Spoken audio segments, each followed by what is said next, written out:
Hello, everyone. Welcome to the spooky Toronto Geometry Colloquium. This is a scary weekly web series all about geometry processing. This colloquium aims at promoting young researchers and researchers from traditionally underrepresented communities. Every week, we're going to have an opener talking about their cutting-edge research for 10 minutes and a headline speaker giving us a keynote presentation. And this week is a week about different ways of creating an accurate 3D digital pumpkin in VR. And our opener, Xue Yu, is going to talk about Scaffold Sketch, accurate industrial design drawing in VR, and this is a method for creating an accurate sketch of a 3D pumpkin. And our headliner, Rahul Arora, is going to talk about human-centered graphics for immersive creative environment, which covers a different aspect and different techniques for creating a virtual pumpkin. So if you have any questions, please leave comments in the YouTube live chat or our Discord channel. So first, it's my great pleasure to introduce our opener, Xue Yu, and she's a PhD student at George Mason University, supervised by Professor Yotam Ginga. And last year, she also interned at Adobe Research, mentored by Dr. Stefan Diverdi. And she is one of the core researchers in VR content creation, which is similar to one of our previous opener, Emily. But the difference is that her research focuses on how to produce accurate 3D sketches in VR. And as we may already know that drawing things in VR is pretty hard, her method will enable us to create accurate sketches so that they can be used for some industrial applications. So without further ado, please join me to welcome Xue Yu to talk about her paper, Scaffold Sketch.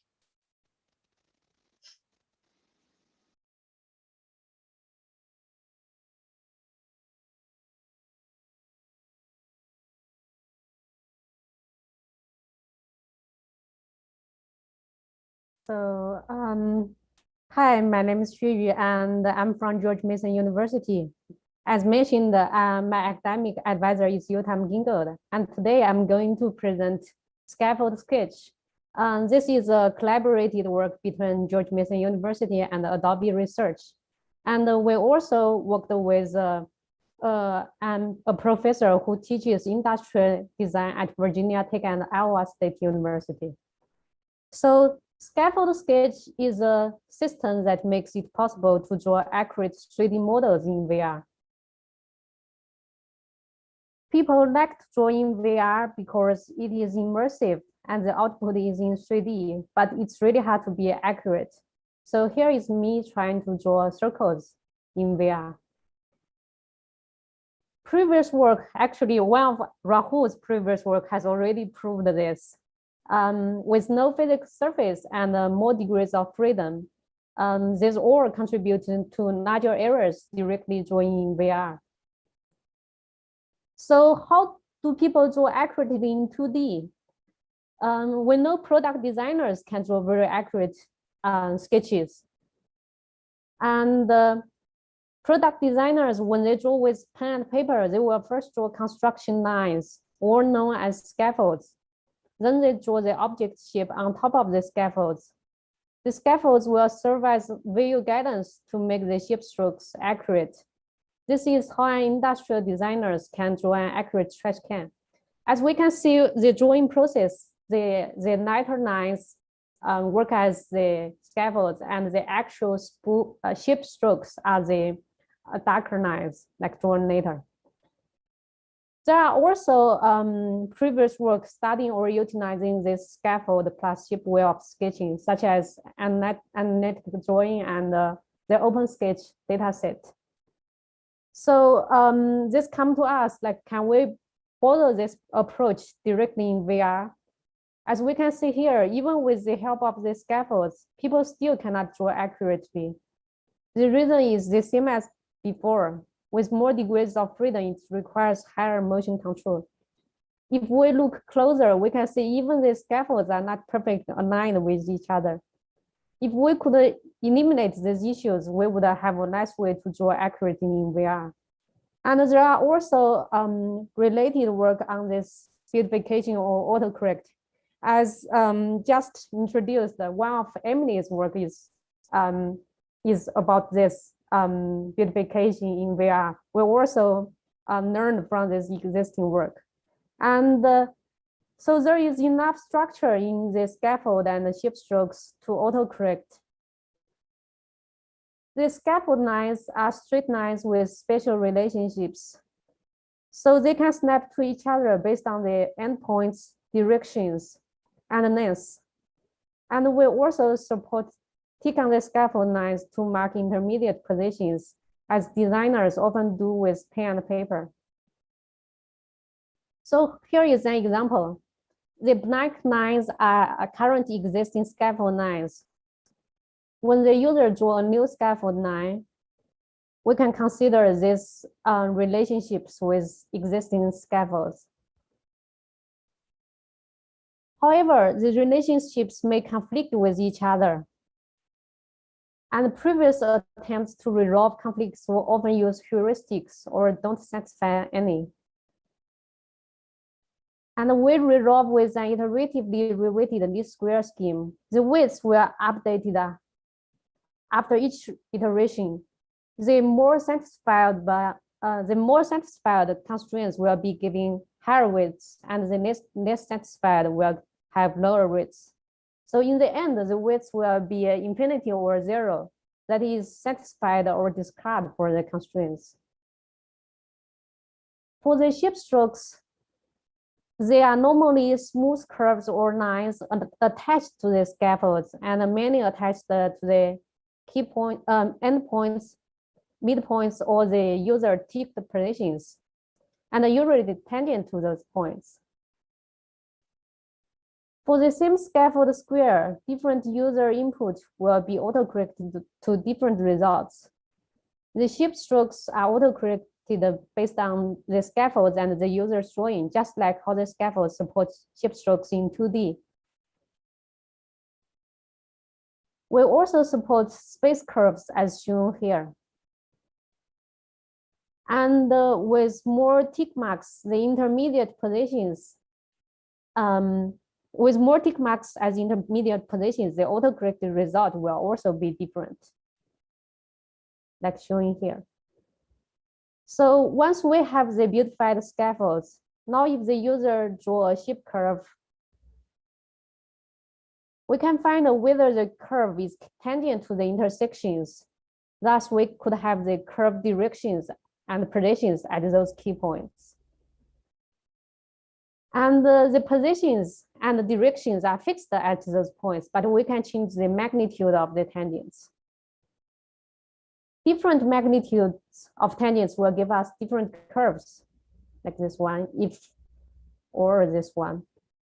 And our goal is to find this most smooth curve, that is the one with minimal variation of curvature. And if the curve is not tangent to the scaffolds, we will take the direction from the original curve. So here is the example of the input scaffold. And this is the autocorrected result. This is the shape strokes based on the scaffold. And this is the corresponding autocorrected result. We did a remote user study with 6 participants, all industrial design students. They used our system in 2 conditions, with and without autocorrect. They all expressed that autocorrect helped them draw more accurately, and they want to use Scaffold Sketch in the future. See the paper for details. The current limitation and possible future work is surfacing. We didn't consider surfacing. The current output is just curved networks the user draw. The surfacing is very important because the surface itself can work as a canvas that the user can draw.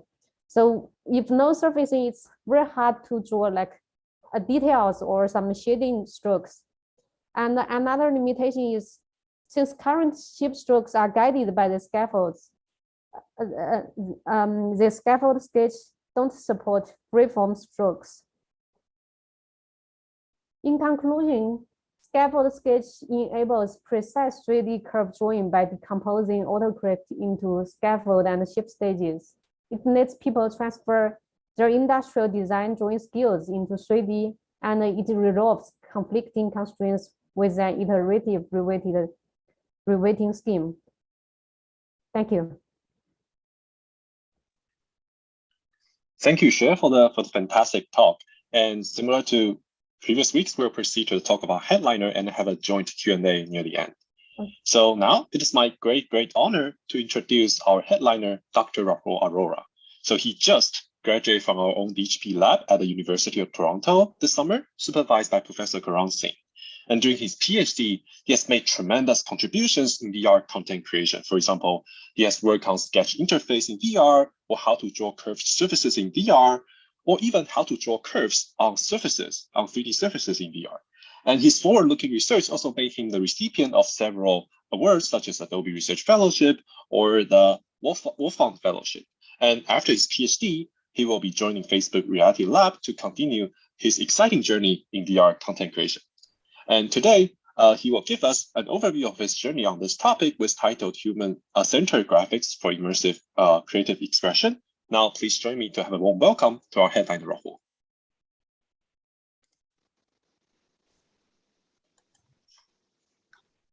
All right.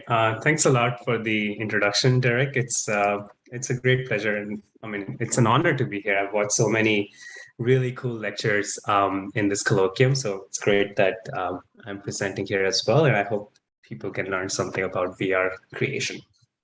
Okay, so let me preface this talk by telling you a bit about myself and my research.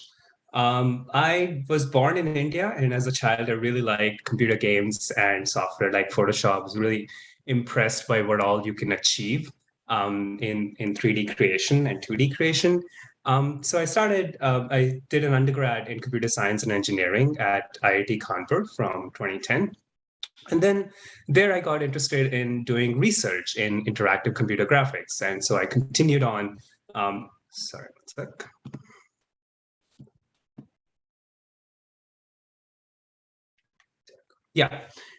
So I continued on as a master's student working on 2D sketch interpolation and design exploration with Professor Vinay Nambudri.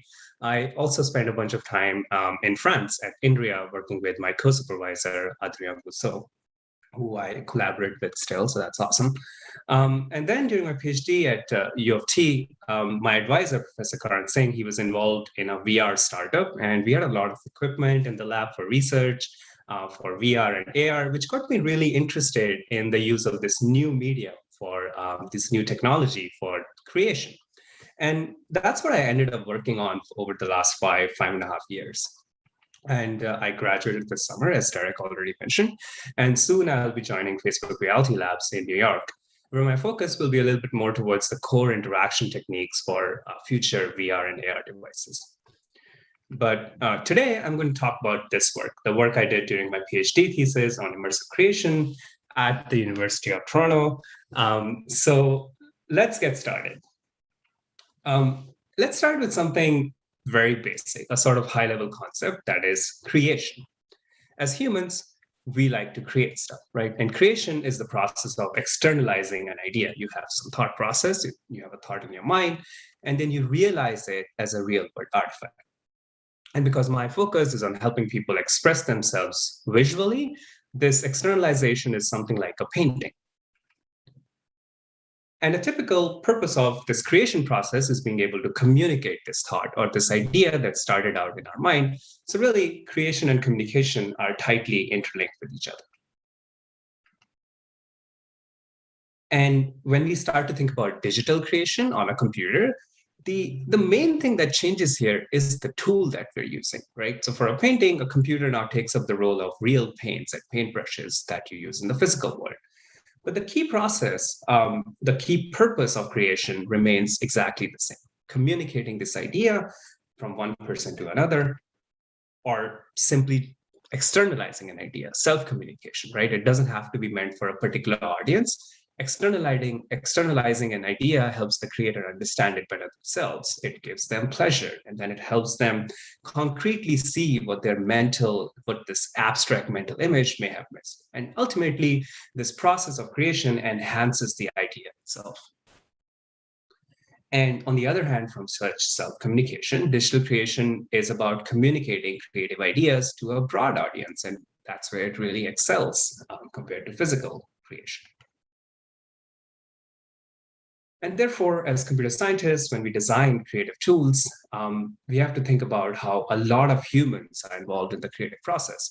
So I believe our ultimate goal is to improve the experience of the humans that use those tools. So to do that, computational tools for digital creation need to support the artist in the creative process, help them go from this idea to an external representation that they can use to communicate with.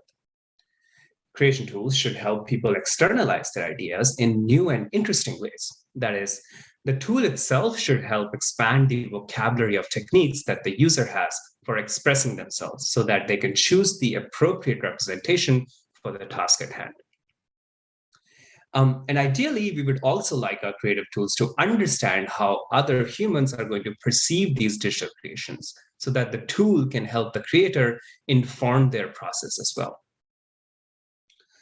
So this way of thinking, I call this human-centered graphics. It is about designing computer graphics tools, interactive techniques, and algorithms where these user-centered goals are the core research objectives. One way to look at it is this process involves a combination of techniques from computer graphics and human-computer interaction. By conducting user studies, we can answer fundamental questions about how people create. What do they need from their creative tools? What are the benefits and limitations of various creative media? And this fundamental knowledge helps inform the design of new algorithms and interactive techniques to improve existing computer graphics tools and to propose entirely new tools.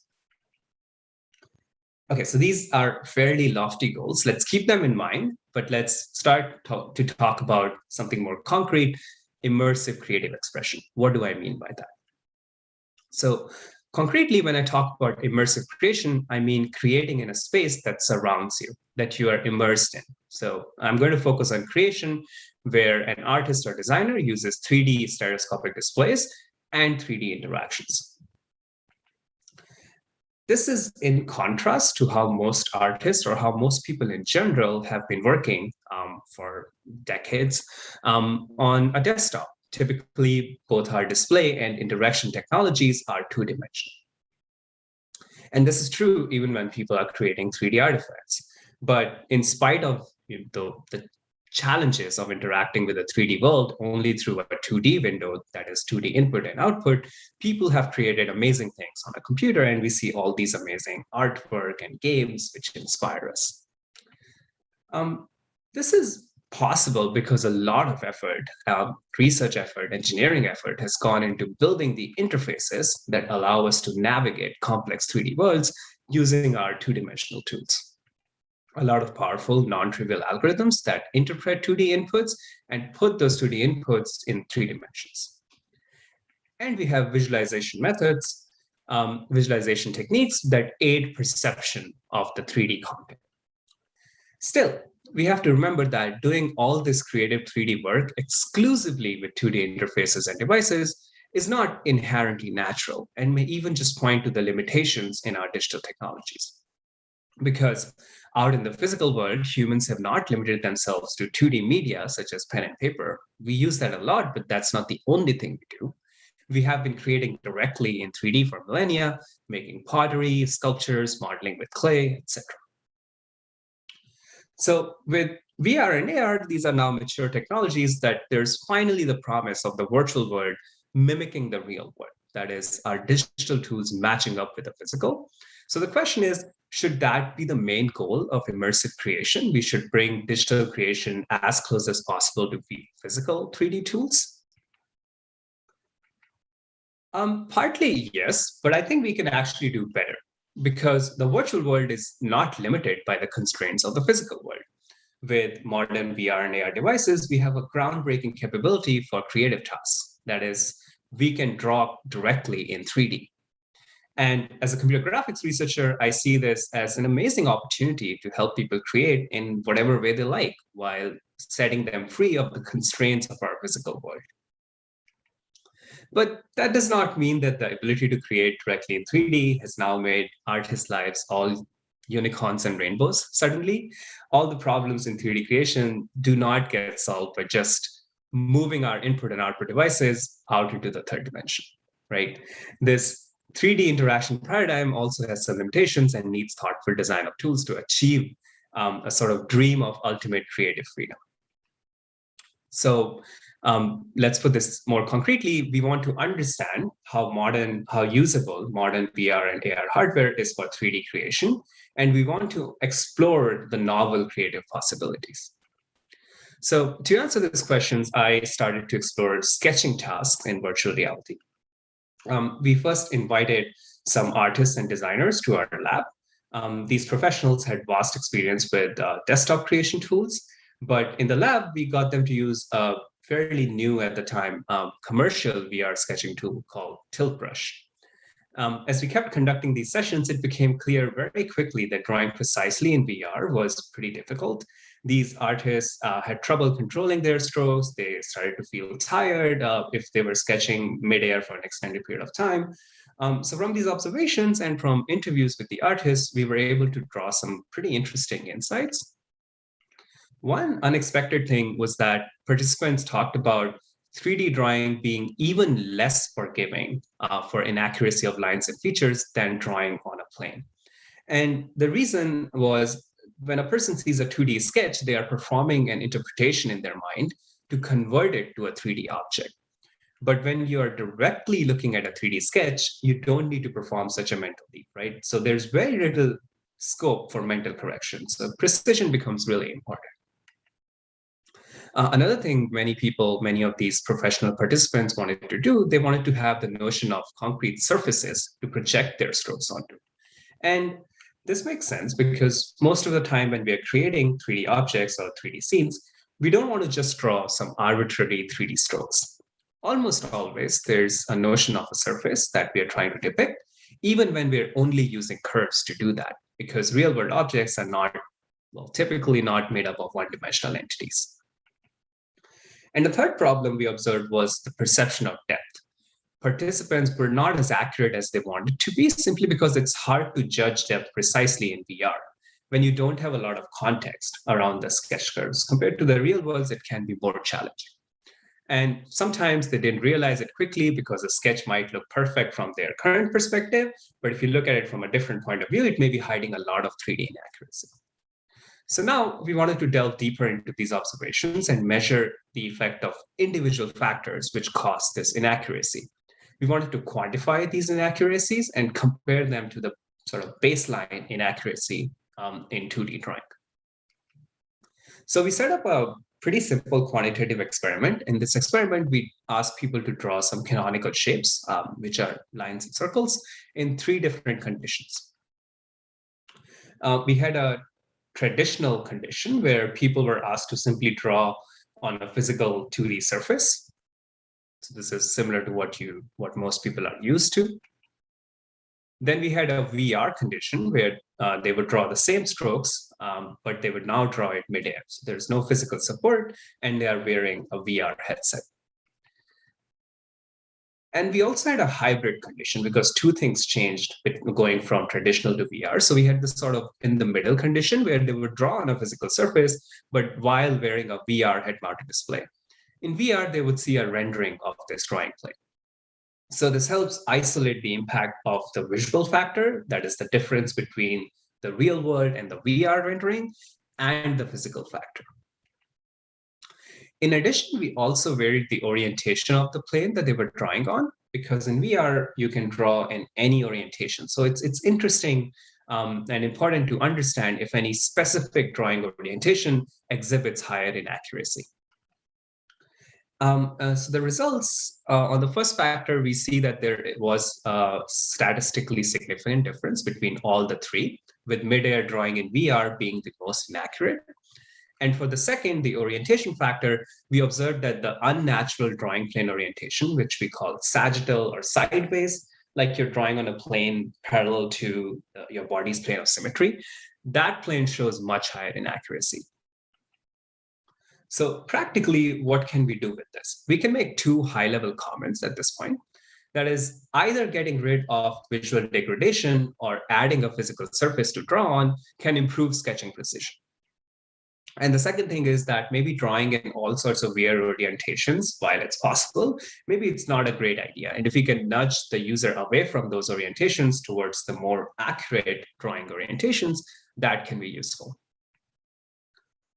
We performed a follow-up experiment as well, where we focused more closely on the software interventions that could be made to improve precision by visually guiding the user towards the correct solution. So in situations where some additional information is available about the stroke that the user is trying to draw, maybe we know that they're drawing on a particular surface, how can we leverage that to improve precision? So, and the results from this experiment were also pretty encouraging.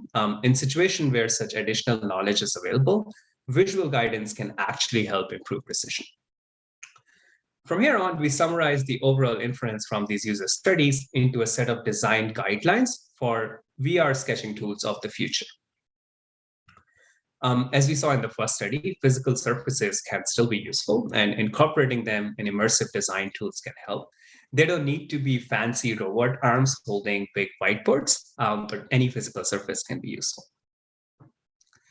And when we have additional information about the design, it can and it should be utilized for reducing visual ambiguity. For instance, if we know that the user is trying to draw a surface, and we can infer the surface that is spanning these sketched curves and render those surfaces, that can help improve depth perception because it provides cues such as occlusion, lighting and shading, and shadows. And we also saw that certain orientations were more preferable to sketch in, and user interfaces should try to stick to those orientations as much as possible.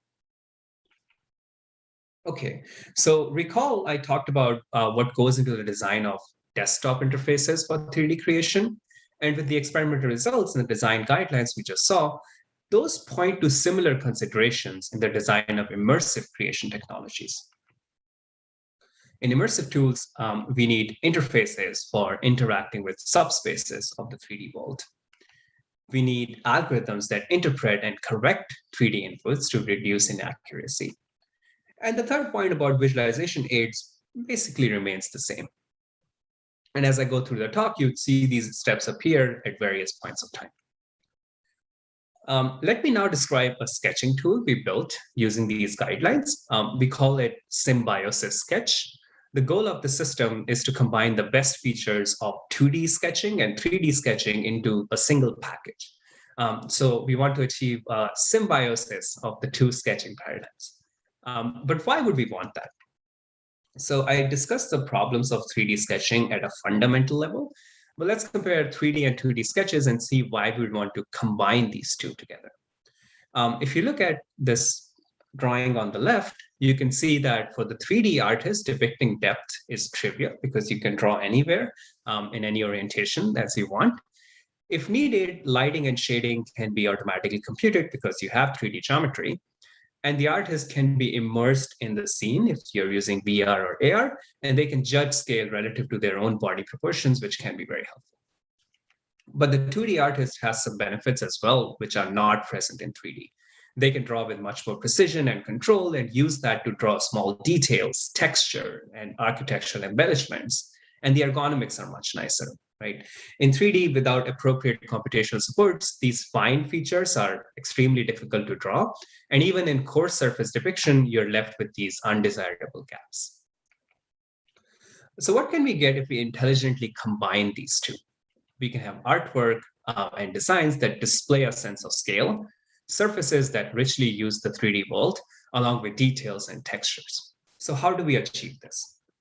On the hardware side, we use 3 different devices, and here's Derek using those devices. And we have an augmented reality head-mounted display, such as a HoloLens. We have a sketching tablet, such as an iPad or a Surface, and a pen that is compatible with the tablet.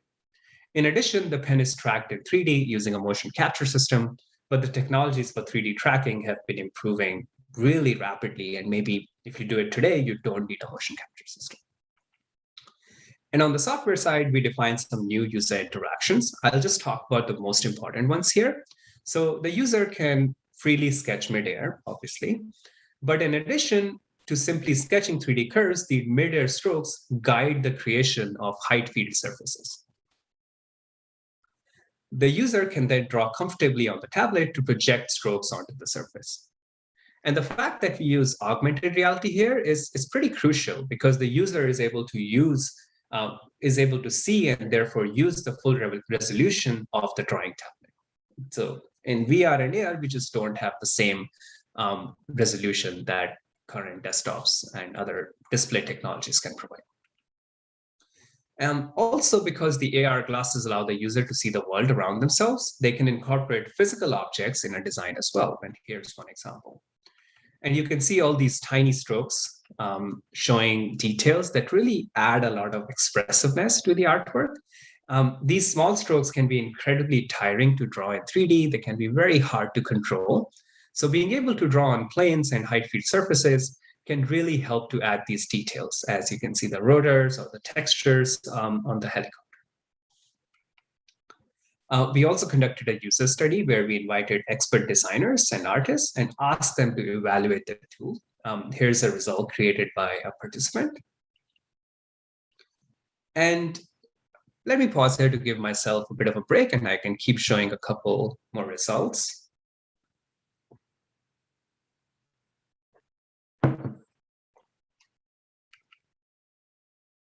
So here's another one. You can notice the small details drawn on the curved surfaces of the feathers. So this one uses just a few curved surfaces, but is able to add a lot of details and texture using these interactions. Okay, so we saw how design guidelines established by some 3D sketching user studies led to a novel aesthetic for design. By harmoniously combining 2D and 3D sketching, artists can utilize this new way of creation to communicate their designs faster and better. So VR and AR lead us to rethink and reimagine existing design languages. Let's now look at something different. How can immersion improve the user experience for an existing well-known design task? Specifically, let's talk about how 3D sketching can be utilized for a common geometric modeling task, drawing curves on a 3D surface. Imagine you have a model like this hat, and now that I saw all the spooky backgrounds, I really think it should have been nicer to have a pumpkin over here, but I didn't know about that we were doing this. So continue imagining that you're using a model like this hat and you want to paint on it. You want to change the colors, paint a flannel texture or a stitching pattern. How can we do that in immersive environments? So one way would be to try to draw accurately on it midair. That's obviously impractical, just trying to keep your controller exactly on the surface. So here's a somewhat smarter way of doing it. You can use a spray can metaphor. Imagine that the VR controller can shoot paint from a virtual nozzle, and you throw paint in that direction towards the object, and that's how you define a curve on the object. This is how it works in current commercial tools that allow painting on virtual objects in VR. And to be honest, it works reasonably well, but we can do a lot better. Let me start by formalizing the problem before we start looking into the solution that we propose. So say you have a 3D object called M, and you're projecting a sequence of 3D points, P1 and P2 and so on onto the object. Start from P0, Equivalently, you can think of it as a piecewise linear 3D stroke that is made up of these points, and you want to project the strokes onto this object M. So the way you want to do it is for each point that goes from this P0 to P5, you have the corresponding projected point Q0 to Q5 on our object. The way we want this projection to work is we want this to work in real time. So we want this projection from the point P to Q to happen in real time. So as soon as we have this point P2, we want to compute Q2 as soon as possible, and ideally before the next point comes in from the tracking system.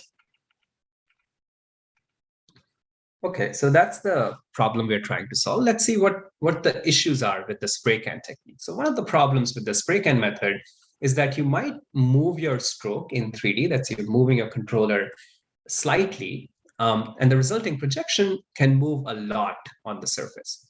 And we already know from our VR sketching experiments that it can be extremely challenging to precisely control the midair position and orientation of a VR controller, especially the orientation, and slight rotational changes can also cause massive deviations in the projected curve. Here you can see some more problems in a real-world example. You can have large depth disparities if the controller goes through the object. You can see a lot of sudden jumps that are caused by the difficulty of rotating the controller precisely, right? So you're not just trying to control the translation of the controller, you're also trying to rotate it precisely at the same time. And controlling these 6 degrees of freedom together can be difficult. And if you're trying to draw certain kinds of stroke, like if you're trying to draw a circle like this is not just a control problem, but this becomes an inherent constraint imposed by the human musculoskeletal system. There's just no way to execute this trajectory while maintaining the controller orientation and position required by the spray can method. So we did a lot of pilot trials, and we observed a persistent notion of stroke mimicry. That is, when people drew the 3D stroke P, they basically tried to mimic the projected curve Q, the curve that they expected to see or wanted to see on the surface. They mimicked that in their 3D head motion. So if we want to design a projection technique, we want to design it with the objective of making the projected curve Q match the given freeform 3D stroke P as much as possible. And we tried a whole bunch of approaches to make this possible, but the final algorithm we came up with is extremely elegant and easy to implement. We simply look at this idea locally. And what that means is you want, for a given consecutive pair of points, you just want the vector difference between the projected points to be similar to that the corresponding points in the 3D midair stroke. So let's look at this picture. Here we have already projected Pi minus 1, and we want to project Pi. To do this, we take this vector delta P and add it to the last projected point to get this point Ri. Now, we basically need to find a point that lies on the surface and is close to Ri. Note that there's an observation here that the vector delta P is typically very short. And that is because it's the difference between 2 consecutive samples of the controller position. And in current VR hardware, controller pose is sampled at 50 hertz or even more sometimes. So consecutive positions cannot be more than a centimeter or so apart, because that's the speed that human hands can move. And generally, it's not even a centimeter, it's much less. Since delta P is very short, Ri itself is very close to the surface already. So one solution is just finding the closest point and declaring Qi to be the closest point to Ri on M. And this works pretty well, actually, but we can make another observation to further improve this projection technique. So often we want to work with smooth surfaces, but our representation on a computer is discrete. That is, M is a discrete triangle mesh which tries to approximate a smooth surface. So let's see what happens if we try to find the closest point on M and what's the behavior. So let's say we want to find the closest point for this. It's this one. For the second point, again, the same. And this third point stays exactly the same, right? So it's sort of, we see this stickiness happening, which is undesirable. In contrast, if we actually had access to the underlying smooth surface, our closest point projection would not get stuck at a single point all that often, right? And a key observation here is that for smooth surfaces, closest point projection is an orthogonal projection. That is, the line joining a point to its projection is orthogonal to the surface. And to apply this notion to triangle meshes, we adopted a method by Daniele Panozzo and colleagues, which interpolates normals across triangles to find such an orthogonal projection. So instead of a single normal per triangle, these normals are stored on vertices and interpolated along the triangles. Then if we have a point R, 3D point that we want to project, we want to solve for barycentric coordinates so that the line joining the input 3D point R to the projection is aligned with the interpolated normal, or the cross product is 0 here. And we do it for all the triangles and just choose the closest one. This can be further improved by embedding the triangle mesh along with the region around it into a higher dimensional space, where we can use these added degrees of freedom to reduce the local curvature in the mesh. We embed it in 8-dimensional space using multidimensional scaling.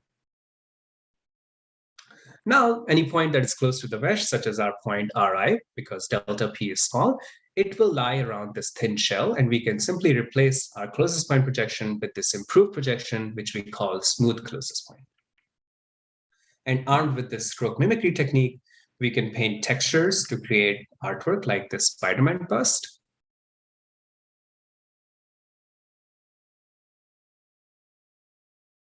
We can draw extremely long and complex curves on virtual surfaces. These curves can be used for interactive segmentation. And we can also use these curves to guide geometry processing algorithms. For instance, we can use these curves to guide vector field design. And we've performed a formal study with 20 users where they had to draw some predefined target strokes. And we found that stroke mimicry resulted in more accurate curves. We had curves with better aesthetic quality compared to spray can strokes, which display a lot of wobbliness in the projected curve. So technically, the spray can curves have a higher variation in geodesic curvature. And finally, we found that the new technique reduced physical effort requirements, primarily because participants did not need to control the orientation of the controller, and they only had to control the position. And this was reflected in objective as well as subjective measure when participants evaluated the two techniques. Okay, so now we have seen how VR and AR can be used for combining 2D and 3D sketching for creating precisely shaped models with details and for drawing curves onto triangle meshes. I will now briefly talk about the use of virtual reality to create 3D models directly using mid-air 3D sketching. And longtime fans of this colloquium will know that my collaborator, Emily Yu, presented this paper here 2 weeks ago. So I'm going to keep this pretty short. If you're interested, you should take a look at Emily's talk as well. CASI stands for Curve and Surface Sketching in Immersive Environments, and it's exactly what it sounds like. In VR, a designer is going to draw freeform 3D curves, which are then automatically neatened and connected to each other. In addition, our system automatically infers surface patches between closed cycles, which are formed by these curves. And this allows designers to create surface curve networks with just freehand 3D strokes. At the heart of CASI is a geometric optimization algorithm, which selects a set of constraints to be applied to freehand curves. Say you have this light gray curve that you just created, this 3D curve, and there are some existing points around it. Those are the curves you created in the past. And these provide the possible constraints, the possible attachment points where we can connect this new curve to the existing curves. The algorithm balances between enforcing regularity by connecting to nearby strokes and also by aligning tangent directions. On the other hand, we want to respect the user's input. So on one end, we may enforce too many constraints and deviate too much from the user's input by overly deforming the input curve. But on the other, we may not enforce enough constraints that should be enforced, and therefore we can miss some desirable connections. And this is the result that we ideally want to achieve here in the middle. A challenge we have is that optimization problem involves both discrete and continuous variables. The discrete variables is the choice of constraints that should be enforced, and the continuous variable is the final shape of the curve. Fortunately, we were able to deduce an efficient greedy solution to solve the discrete problem, and then the continuous problem is just a linear solve. Okay, so on to the second step. In this step, the curve networks are going to be surfaced. So first, we interpret these segments as a graph structure. And then we use geometric heuristics to find cycles in the graph that should be surfaced. And then we create patches over those cycles. And if the algorithm fails to find a cycle that the user wants, that's okay. The user can simply click in the space near the desired cycle and that they want to be surfaced, and this interaction is going to override any geometric considerations. Because CASI is ultimately an interactive tool, and letting the user quickly and easily correct any mistakes is extremely important to maintain a creative flow. And with that, you can create models like this hat.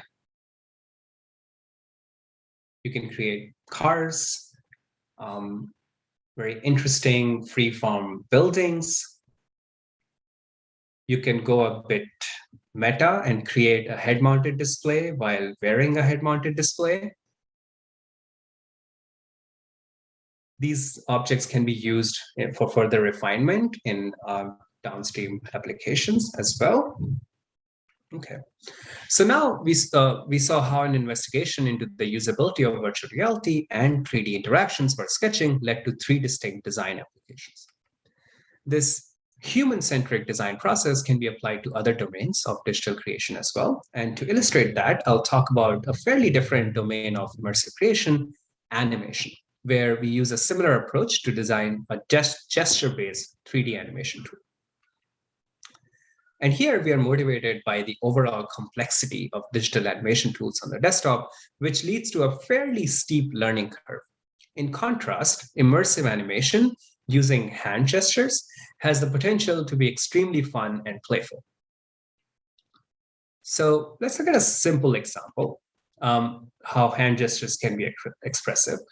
Imagine you want to create a 3D trajectory of this ball. You can do it by simply moving a ball around and recording the performance, right? And that can give you the spatial information as well as timing optionally.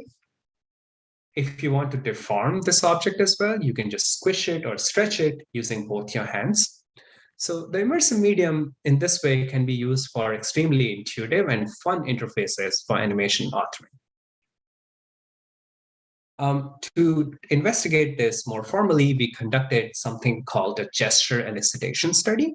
In this study, we invited professional animators who had diverse experience in various subdomains of animation with different desktop tools. So they knew motion graphics, 3D animation, 2D animation, hand-drawn, frame by frame, all sorts of stuff. And we showed them different animation clips and asked them for step-by-step instructions for building each clip using hand gestures. This way, we were able to elicit gestures for them for various different operations which are common in animation creation. And using that, we created a gesture set for many varieties of animated phenomena, such as controlling simulations, particle systems, depicting physical coupling and decoupling, etc.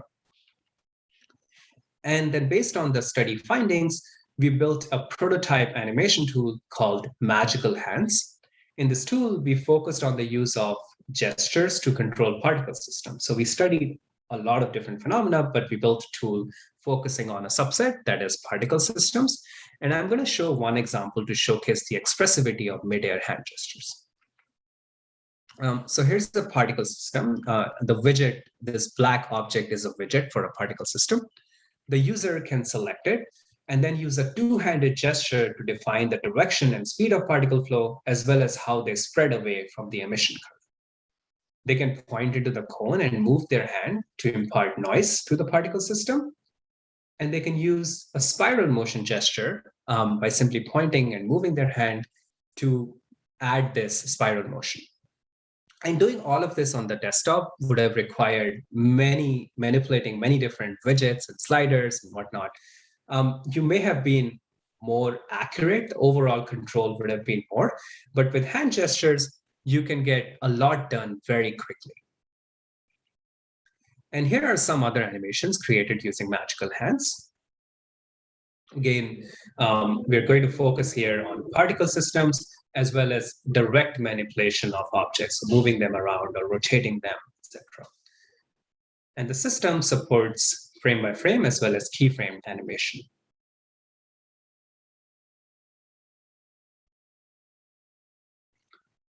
All right, so that's all. Before I finish, I would like to thank all my collaborators from academia as well as industry labs. None of this work would have been possible without their support and guidance. And thank you all for listening. If you're interested in any of the projects I talked about, source code, data, executables for most of the projects are available on my website. So please do check it out. Thank you.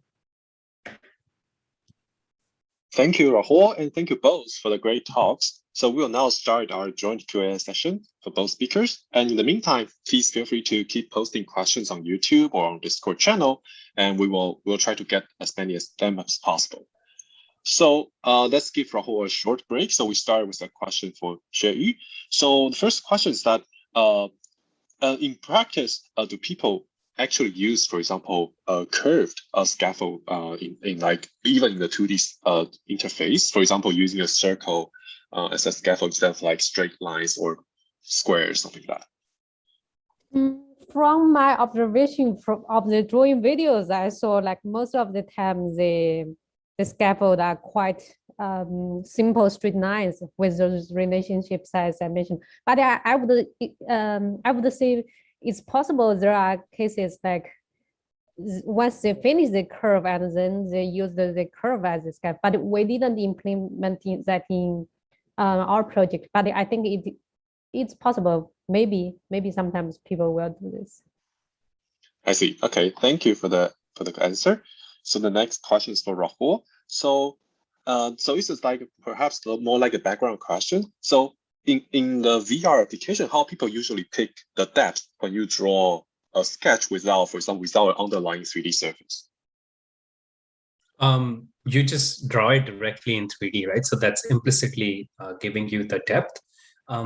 Maybe the question is more related to the problem I talked about. And the problem that happens is when you're doing something in the real world, depth perception is a little bit easier because you always have a lot of context, a lot of different depth cues that you can use. But when you start in like an empty canvas in VR, if you start with say a white background, there's nothing to guide you, right? So you draw one curve, and when you don't want to draw the second curve, that one curve is the only thing that's really guiding you. There's no other depth cue that can help you. So that lack of context can really reduce the depth cues that are available and therefore lead to more inaccuracy. Okay, understand. Oh, perhaps a follow-up question related to that is that perhaps like drawing VR, I think a lot of difficulties. Part of the difficulty is caused because of for example, the perspective projection of the view of this 3D scene, and just wondering like whether the usage of like perspective camera or orthographic camera will that makes any influence in terms of the accuracy we can draw things in VR.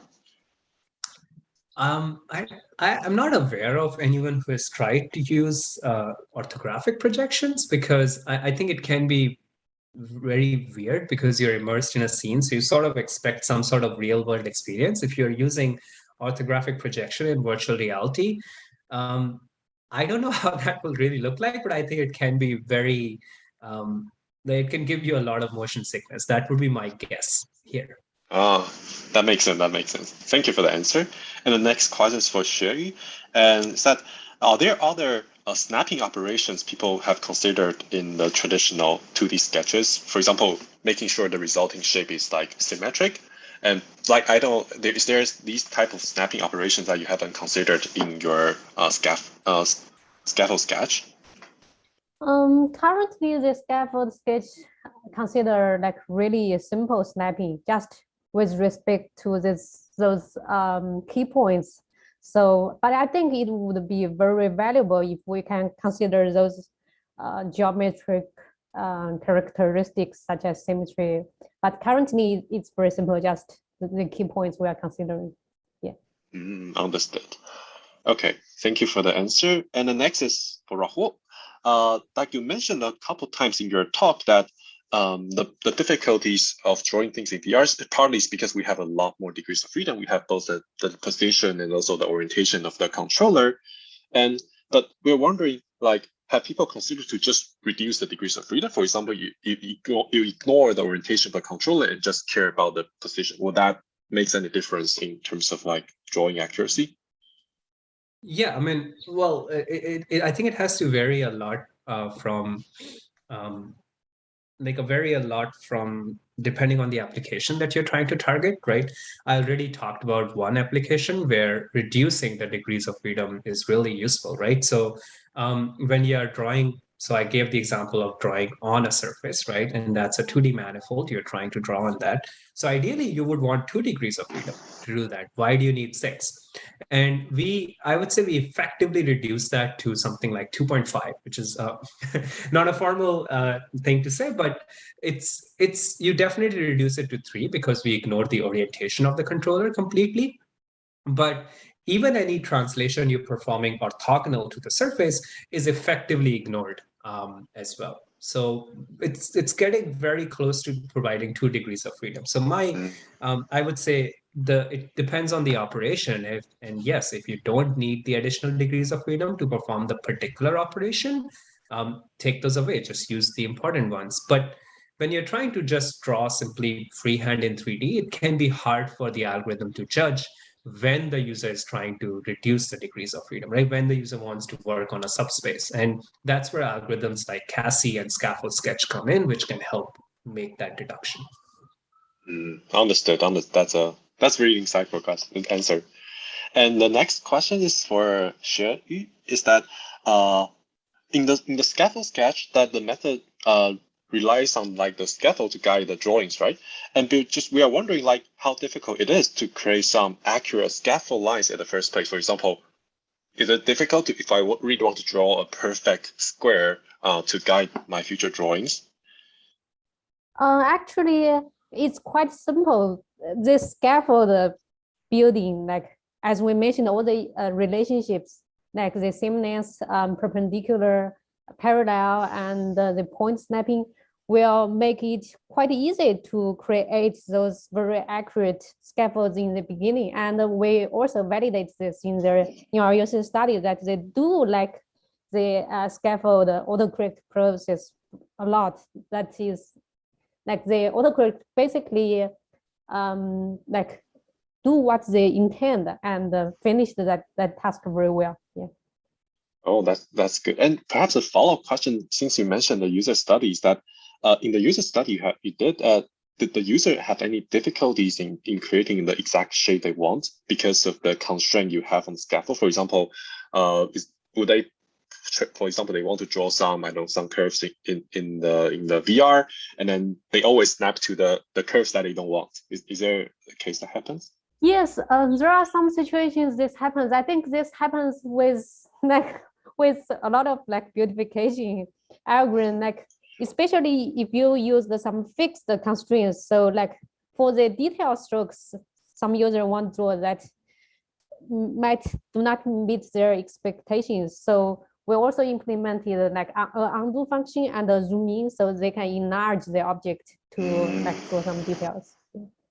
I see. So perhaps another follow-up that said, so potentially said user can potentially, the lines they don't want, can they modify the scaffold lines so that they can kind of tweak those as like bounding box so that tweak the entire sketch, tune the entire sketch. Okay. Yeah. Currently, we haven't implemented that, but we think that's a very like interesting, maybe possible future work. Like once the user finish with the scaffolding and the sketch, like by manipulating the scaffold, they can like create different shapes. Yeah. Okay, understood. Okay, then now I have a couple questions for both of you.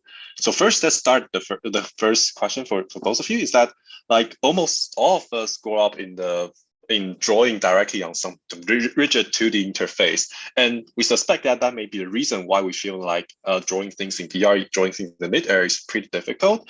And do you think if the children that born today and they basically grow up by drawing things in VR, will they suffer from the same difficulty as us, or will they kind of feel it different? Like based on will they feel different for our experiences? Perhaps we can start with Rahul. Yeah, I mean that's a very interesting, almost philosophical question, but something I have thought about and been asked before, and it's my perspective is that people who train themselves a lot to do that, they can get really good at it, right? So it's similar to how artists who train themselves a lot, they get really good at I actually Shu showed a very nice video where artists are able to draw these scaffolds very nicely. So I would imagine that people who are well trained, and if you're trained right from the beginning of your childhood, you can be really good. But in general, just the fact that this technology is available and people are sometimes using it, I don't think most people would get much better, right? Like, so with training, humans can achieve a lot of very cool things with a lot of training, but I don't see like a big paradigm shift just because kids would potentially be introduced to the technology. That's an interesting answer. And Shi, do you have a different opinion or have other additional words you'd like to add? You mean like for the, yeah, I agree with Rahul. Like people are at this time, people are still very like use the tool with pen and paper, and even in like industrial design, like students, how they learn all those skills, like in universities, like they taking classes, they first like draw with, and they practice that a lot with draw with pen and paper. But it would be really interesting to see how the technology will go like in the future. Like, will that influence the workflow of this? But I think it will be like interesting to see what happens in the future. Yeah. Got it. Thank I you. may add to that, I think it's one thing that would potentially change is we have very common, well-known guidelines for drawing on paper, right? Like you should be drawing from your shoulder, etc. And I think those guidelines, maybe they will start to come up a lot more in the next few years if we are becomes big, as it there has been a promise for a while, and maybe it will. So I think, if it gains a lot of popularity, we'll see a lot more work on just creating the guidelines for artists and the courses that they learn, and you would see much more sort of best practices of how you want to do VR sketching. Oh, thank you. And the last question is also for both of you: is that is it able to use some kind of the space warping VR techniques to correct people's strokes without them realizing it? Perhaps we can start with Rahul. Yeah, I have thought briefly about this, and this is again a very interesting, a very high level question. So one thing, I can give a specific example. I have not tried or seen any work which has tried to do that, but a specific example of an inaccuracy. So if you ask people to draw long lines in front of them, it's very natural because your hand is going to move in a circle, right? Like if you're using your shoulder to draw, that's going to move in a circle.